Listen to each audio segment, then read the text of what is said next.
పుట్టుకనేది, చావునేది. మధ్యలో జీవితం అంతా దేశాంది, లేదంటే ఇంకో ఏదో రకమైన కొటేషన్ నేను చాలా సార్లు విన్నాను. కానీ ప్రస్తుతం అది దొబ్బింది. పుట్టుక నీది, చావు నీది. మధ్యలో జీవితం మొత్తం ఉద్యోగంది. అంత బానిస బతుకులయిపోయినాయి మనయి. నెల జీతానికే తాకట్లోకెళ్ళిపోయాం మనం. ఒక పూట సెలవడగాలంటే 100 అబద్ధాలు చెప్పాలి. నచ్చిన చోటుకెళ్ళి ఒక ఫోటో తీసుకుని సోషల్ మీడియాలో పోస్ట్ చేసుకోవాలంటే పడిద్ది. ఆఫీస్‌లో ఎవడు చూసి ఎళ్లి బాస్‌కి చెప్పేస్తాడో, లేదంటే ఇంకొకడు చెప్పేస్తాడో అని. ఇన్ని దరిద్రాల్లో బ్రతుకుతున్నాం బాసు మనం. లిటరల్‌గా దరిద్రాల్లో ఇలాంటి దరిద్రాలు కాదు మనం బతికి.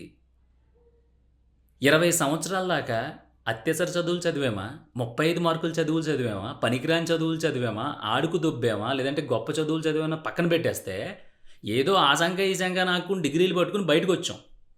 బయటకొచ్చిన తర్వాత ఇంకా తొడగొట్టేసి జీవితం సెటిల్ అయిపోయింది అని చెప్పి అనుకుంటున్నారు. కానీ ఎక్కడ సెటిల్ అయింది? ఆడెవడి దగ్గరో పాలేరుతనం చేయడమా మనం సెటిల్ అవ్వడం అంటే?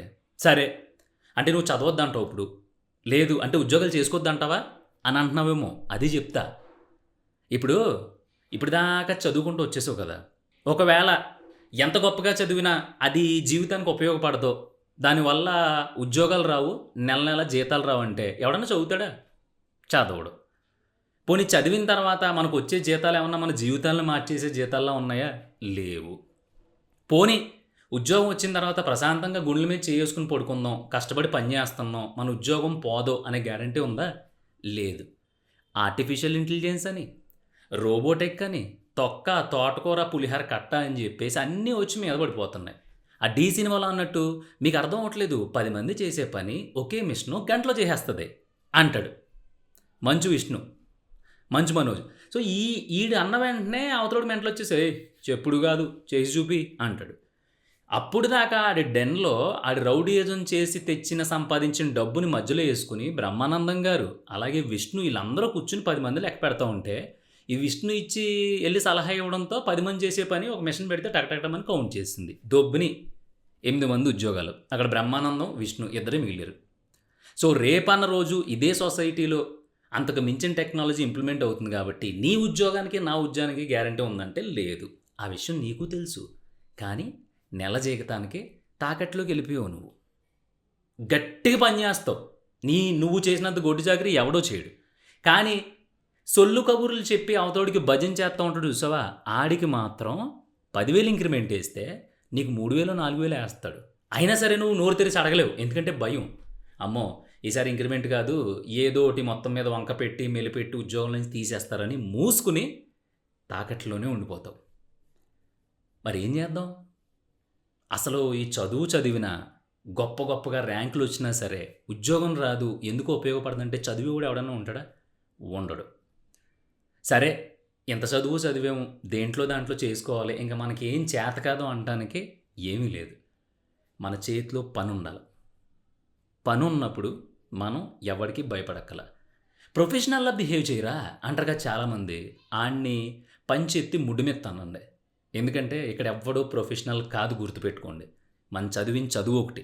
ఒకడు బీఎస్సీ చదివాడు, ఒకడు బీకామ్ చదివాడు, ఒకడు ఫినాన్స్ చదివాడు, ఒకడేమో ఇంక అకౌంట్స్ చదివాడు, ఇంకోటి రకరకాల ఇంజనీర్లు అన్నీ చదివారు. కానీ ఒక్క ఎదవ చదువుకున్న దానికి సంబంధించిన ఉద్యోగం చేయడు. అది ఆడి తప్పు కాదు, దరిద్రం అలా ఏడ్చింది. మరి ఇప్పుడు ఏం చేద్దాం అంటే, నెల తాకట్లకి వెళ్ళిపోయావు, లీవ్ పెట్టుకోవడానికి కూడా నీకు స్వతంత్రం లేదు. సో వరస్ట్ జీవితంలో బ్రతుకుతున్నావు. ఓకే, అంతా బాగానే ఉంది. కానీ అట్లీస్ట్ మనకైనా సిగ్గుండాలి కదా. మనకు సిగ్గుండాలి కదా.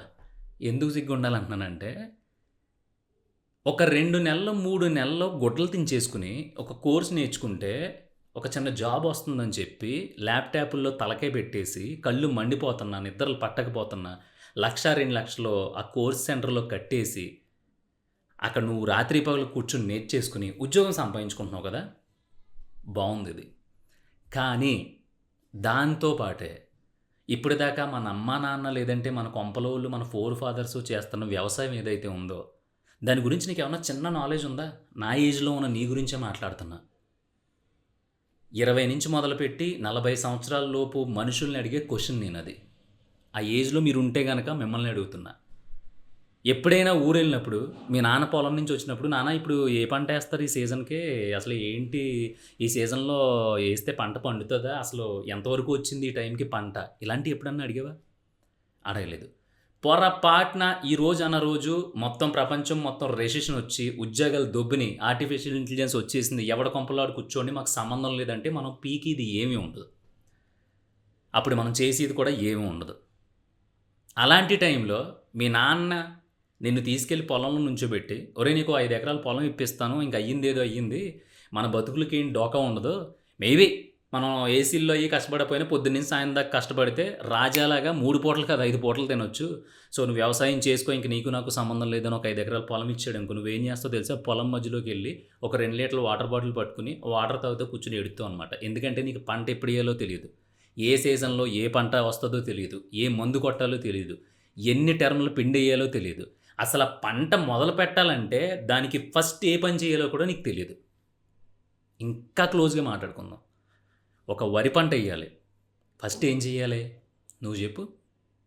ఇన్ని కబుర్లు చెప్తున్నావు కదా పృథ్వీ, నువ్వు చెప్పు అని నువ్వు నన్ను అడగొచ్చేమో. నాకు తెలుసు. నేనేదైనా నాకు తెలిస్తేనే చెప్తా. తెలియకపోతే దాని జోలికెళ్ళను. విత్తనాలు ఒడ్లు తెచ్చుకొని, గోనె సంచుల్లో పోసి, ఆటిల్ని నానబెట్టి, దాని చుట్టూ పేడ రాసి, దాన్ని ఒక గాలి తగలని ప్రదేశంలో ఉంటే మొలకలొస్తాయి. ఆ మొలకలొచ్చిన దాన్ని తీసి మొలక బాగా వచ్చిందో లేదో చెక్ చేసుకొని, ఆకుమడి మొత్తం పొలంలో ఒక చిన్న ప్లేస్‌ని సెలెక్ట్ చేసుకొని, దాంట్లో తొక్క, తోటకూర, చెత్తా చెదారం ఉండకుండా మెత్తగా కలియ దున్ని దాన్ని నీరు పెట్టి, ఆ నీరు లైట్‌గా బయటికెళ్ళిపోయిన తర్వాత కొద్దిగా నీరున్నప్పుడు విత్తనాలు జిమ్ముతారు మొలకొచ్చిన విత్తనాల్ని. చాలా జాగ్రత్తగా ఎక్కడా చిన్న గుంట పడకుండా, నీరు నిలవ ఉండకుండా సాఫ్‌గా ఉండేలాగా. తర్వాత దాన్ని 45 రోజులకా, 55 రోజులకా దాని ఎదుగుదలను బట్టి అది ఎంత ఆరోగ్యంగా ఉందో చూసి అప్పటిదాకా దాన్ని పెంచి, కరెక్ట్‌గా వర్షం పడుతుందనుకున్నప్పుడు, కరెక్ట్‌గా పరిస్థితి బావుందనుకున్నప్పుడు, శీతకట్టుకు ముందు ఆ నారు తీసి నాట్లేస్తారు. నాట్లేసిన తర్వాత మళ్ళీ ఒక 10 రోజులకో, 15 రోజులకో చాలా వరకు కొన్ని కొన్ని మూనలు చచ్చిపోతాయి. మూనలు అంటే ఇలా ఊడ్చుకుంటూ నాట్లేసుకుంటూ ఎళ్తారు కదా! కొన్ని కొన్ని తేలిపోవడం, వేర్లు బయటకొచ్చేయడం జరుగుతది. అక్కడ మళ్ళీ మన్యాదలేస్తా ఉంటారు. మన్యాద అంటే ఎక్కడైతే పోయినాయో అక్కడ మళ్ళీ వరి నాటుని రీప్లేస్ చేయడం. ఇదంతా ఏసిన తర్వాత పంట కొంచెం దానికి ఊపివ్వడానికి ఫస్ట్ కోట అంటే ప్రైమరీగా పిండేస్తారు. పిండి అంటే మా ఏరియాలో యూరియా ఫెర్టిలైజర్స్ అనమాట. ఏసిన తర్వాత కొంచెం దానికి ప్రాణం వస్తది. కొంచెం పచ్చబడతా ఉంటది. ఆ తర్వాత ఆ ఉండే నేలని బట్టి, ఆ ఏరియాని బట్టి, అక్కడ ఉండే నీటి ఎద్దడిని బట్టి 2, 3 కోటాలు పిండేసిన తర్వాత ఎదుగుతది. ఎదిగిన తర్వాత తెగుళ్ళు రావడం మొదలుపెడతాయి. తెగుళ్ళొచ్చిన తర్వాత ఏ మందు కొట్టాలి? ఎప్పుడు కొట్టాలి? ఏ మందు కొడితే ఎంతవరకు ఖర్చవుతది? ఇదంతా లెక్కేసుకొని తర్వాత కోసి పంట కట్టి అమ్మితే అది రైతు. ఇప్పుడు నేను చెప్పిన దాంట్లో నీకు ఎంత తెలుసు అనేది నువ్వే ఆలోచించుకో. సిగ్గు లేకుండా ఆలోచించుకో. ఇది నాకు తెలుసని నా దర్శకత్వ పర్యవేక్షణ, నా జ్ఞానం నీ ముందు ప్రదర్శించాలనేది నా ఉద్దేశం కాదు. ఇలాంటి మినిమమ్ కామన్ సెన్స్ లేకుండా మన నాన్నలో, మన తాతలో, మన అమ్మాబాబులు అందరూ వ్యవసాయంలో నుంచి వస్తే అసలు ఒక పంటకి సంబంధించి మొదలేంటి? కనీసం దాని తుది, దాని చివరేంటి? అసలు ఆ ప్రాసెస్ ఏంటి అనేది తెలియకుండా దిక్కుమాలిన బతుకుల్లో బతుకుతున్నాం మనం. నిన్న ఒకడితో మాట్లాడితే ఆడు అంటున్నాడు, వాళ్ళ నాన్న వ్యవసాయం చేస్తారు ఊళ్ళో 10 ఎకరాలు లీజుకి తీసుకుని, సొంత పొలం లేదు. ఆడు మొన్న ఊడెళ్ళినప్పుడు కూర్చుంటే ఆడు కూర్చుని అంటున్నాడు, "ఏమ్మా ఎలా చేస్తారా బాబు? మొన్న వెళ్ళాను ఊడి పూడుస్తూ ఉంటే బురద వాసన వచ్చేస్తుంది" అంటున్నాడు. ఆ పనికి మాలిన అదొక తెలియంది ఏంటంటే అది బురద కాదు. అంతకు ముందు పంటలో మిగిలిపోయిన మోడుని ట్రాక్టర్లతో దున్ని నీరు పెట్టి కలియ దున్నితే చేనుకి బలం అని చెప్పి దాంట్లో వేసి దున్నుతారు. అది కొంచెం స్మెల్ వత్తది. ఆ స్మెల్ కూడా చాలా గొప్పది. మనం ఈ సిటీలో ఇలా అపార్ట్మెంట్ దిగి రోడ్డు మీద నుంచి నడుచుకుంటూ వెళ్తా ఉంటే ఉచ్చలు పొంగుతాయి కదా డ్రైనేజీ మోరీల్లోంచి. ఆ స్మెల్ కంటే వరస్ట్ ఏం కాదది. సో, ఇలా మినిమమ్ కామన్ సెన్స్ లేకుండా మన వారసత్వంగా వస్తున్న ఒక స్కిల్ అది. ఆళ్ళు ప్రొఫెషనల్, మీ నాన్న ప్రొఫెషనల్, మీ తాత ప్రొఫెషనల్, మీ అమ్మ ప్రొఫెషనల్, మీ ఫ్యామిలీ మొత్తం ప్రొఫెషనల్సే. నువ్వు, నేను తప్ప మనం దద్దమ్మలం. ఈరోజు మనం ఉన్న కంపెనీలో, మనం ఉన్న పనిలో నుంచి మనల్ని తీసేసి ఇచ్చి అవతల పో మాకు అవసరం లేదు అని చెప్తే, రేపొద్దున్న ఇంకో కంపెనీలో నువ్వు జాబ్ కొట్టాలంటే ఎంతమందిని అడుక్కోవాలో, ఎంతమందిని రిఫరెన్స్‌లు అడుక్కోవాలో నీకు తెలుసు. నాకు తెలుసు. కానీ మనం ఏది నేర్చుకోలేం. శనివారం, ఆదివారం ఏదన్నా హోటల్‌కెళ్ళి, "అన్నా నేను ఈ హోటల్‌కి వస్తా దోసలేయడం నేర్చుకుంటా" అని అడుగు. అడిగి ఒక్కసారి దోస ఏస్తాడు కదా! ఎళ్లి గబగబా లొంగలు పెట్టుకొని తినేయడం గాదు. ఆ దోస పిండి గిన్నెతో తీసి పెనం మీదేసిన తర్వాత నీకు దమ్ముంటే అదేదైతే సర్కిల్‌లో వస్తదో అలా ఒక్క దోస ఏసి చూడు. అప్పుడు తెలుస్తది స్కిల్ అంటే ఏంటంటే ఆడు ప్రొఫెషను. నేను చదువుకునేటప్పుడు మాతో పాటు ఒక ఫ్రెండ్ 10థ్ క్లాస్ వరకు చదివి మానేశాడు. ఆళ్ళ నాన్న వడ్రంగి మేస్త్రి. ఆయనేంటంటే ఈడిని వడ్రంగి పనికి తీసుకెళ్ళిపోయేవాడు. తీసుకెళ్ళిపోతుంటే మా మాస్టర్ ఒకాయన మేము ఇంటర్మీడియేట్‌లో ఉండగా పిలిచి ఆడి బతుకు నాశనం చేసేసావు నువ్వు. 10థ్ క్లాస్ అయిన వెంటనే మానిపించేసావు. వాడు బంగారులో పాస్ అయ్యాడు. 400 మార్కులు వచ్చినాయి ఆడికి. నువ్వు ఈడు పనికి తీసుకెళ్ళిపోతున్నావు. వీళ్ళందరూ చదువుకుంటున్నారు. రేపొద్దున్న ఆడి భవిష్యత్తు ఏమైపోద్ది అని తిట్టాడు మా మాస్టర్. ఇప్పుడు ఆడి భవిష్యత్తు ఏంటో తెలుసా? మా మండలంలో ఎక్కడైనా మంచి వడ్రంగి మేస్త్రి కావాలి ఎవడ్రా అంటే మా వోడు గుర్తొస్తాడు మా ఫ్రెండ్. ఆడి ఫోన్ నెంబర్ ప్రతి ఒక్కడి కొంపలోనూ ఉంది. ఆడు ప్రొఫెషనల్. మనందరం ఉద్యోగాలు పోగొట్టుకుని ఊళ్ళోకెళ్ళి జేజమ్మల్లో ఎలా కూర్చుని అయ్యో ఉద్యోగం పోయింది, అయ్యో బాగా స్ట్రెస్ ఉంది అని తొక్కలో ఏదో వొకాబులరీ అంతా వాడతాం కదా. కానీ ఆడు పోయే వరకు ఆడి ఫోన్ నెంబరు, ఆడి అడ్రస్, ఆడి పేరు ప్రతి ఒక్కడి కొంపలోనే ఉంటుంది. ఆడి అవసరం ఊరికుంది. ఆడు దాని నుంచి డబ్బులు సంపాదించుకుంటున్నాడు. ఆడు ప్రొఫెషనల్. వృత్తిపరంగా వదిలే. ప్రతి ఒక్కడో వ్యవసాయం కుటుంబం నుంచి వచ్చినోడే. కానీ వ్యవసాయం ఎవరికీ తెలీదు. అసలు పురుగు మందు కొట్టిన తర్వాత ఆ పురుగు చావకపోతే దాన్ని ఏం చేయాలి, ఎలా చేయాలి అనేది ఒక నలుగురు రైతులు కూర్చున్నప్పుడు మాట్లాడుకున్నప్పుడు నువ్వు వింటే మనకు సిగ్గేస్తది. అమ్మో! వీళ్ళ దగ్గర ఇంత నాలెడ్జ్ ఉందా అని. మనం ఏదో ల్యాప్‌టాప్‌లో ఒక గంట, 2 గంటలు నైట్ షిఫ్టులు చేసేసి, లేదంటే ఏదో ప్రాజెక్టులు చేసేసి, కోడింగులు రాసేసి అదే దాన్నేమంటారు బూతులు కూడా వస్తున్నాయి నాకు. అదేంటి దాన్నేమంటారు దేశాన్ని ఎక్కేసినట్టు, దేశాన్ని ఉద్ధరించేసినట్టు ఫీల్ అవుతున్నాం. ఒక్కసారి ఉద్యోగాలు పోతే మనం ఎలా బతుకుతాం అనేది మనకే తెలియాలి. అందుకే నేను ఇంత ఫోర్స్‌డ్‌గా చెప్పడానికి రీజన్ ఏంటంటే ఒక పని నేర్చుకుందాం ఏదో ఒకటి. మరి నీకేం పనొచ్చు అని నన్నంటావా? నాకు ఇప్పుడుకిప్పుడు అసలు సిటీల్లో వెలేసేసాం జనాన్ని రావొద్దన్న నూరు పంపించేస్తే నేను 4 గేదెలను మేపుకొని 4 గేదెలు గడ్డి తింటా ఉంటే ఆటిలి ముందు కూర్చొని కథ రాసుకోగలను. కథ రాసుకుని దాన్ని ఒక చిన్న సైజు కథ అనగనగా ఒక రాజు ఉండేవాడని చెప్తారు చూసావా? అలాగా చాలామందికి చెప్పగలను. అది నా స్కిల్. వ్యవసాయం చేసుకోగలను. ఇదంతా కాదు కూలి పనికి వెళ్ళగలను. ఇప్పటికి కూడా స్ట్రాంగ్‌గా మెయింటైన్ చేస్తున్నాను అందుకే. పొట్టలో లేదంటే డబుల్ చిన్‌లు వచ్చేలా కాకుండా రోజు కష్టపడుతున్నా. రోజు ఒక గంట నేను పనిలోకి వెళ్తున్నాను అనుకునే లెగిసి నా ఎక్సర్సైజ్‌లు నేను చేసుకుంటున్నా. నాకంటూ ఒక స్కిల్ బిల్డప్ చేసుకున్నా.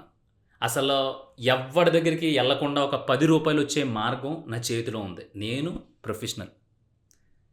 ప్రొఫెషనలే నేను. మరి నువ్వు ప్రొఫెషనలా కాదా అనేది నువ్వు అర్థం చేసుకో. దయచేసి జాబ్ అనేది ప్రొఫెషన్ అని మాత్రం అనొద్దు. ఎందుకంటే ఇంజినీరింగ్ చదివినోడు ఇంజినీరింగ్‌కి సంబంధించిన ఉద్యోగం చేయట్లేదు. ఎంబీఏ చేసినోడు ఎంబీఏకి సంబంధించిన సెక్టార్‌లో లేడు. ఫినాన్స్ చదివినోడు ఫినాన్స్‌కి సంబంధించిన సెక్టార్‌లో లేడు కాబట్టి అది ప్రొఫెషన్ కాదు. ఒకవేళ ఉన్నా కూడా ఇక్కడ జెన్యూన్‌గా అదే వర్క్‌లో అంతే క్వాలిటీగా చదువుకి సంబంధించి అవుట్‌పుట్ ఇచ్చినోడు ఎవ్వడూ లేడు.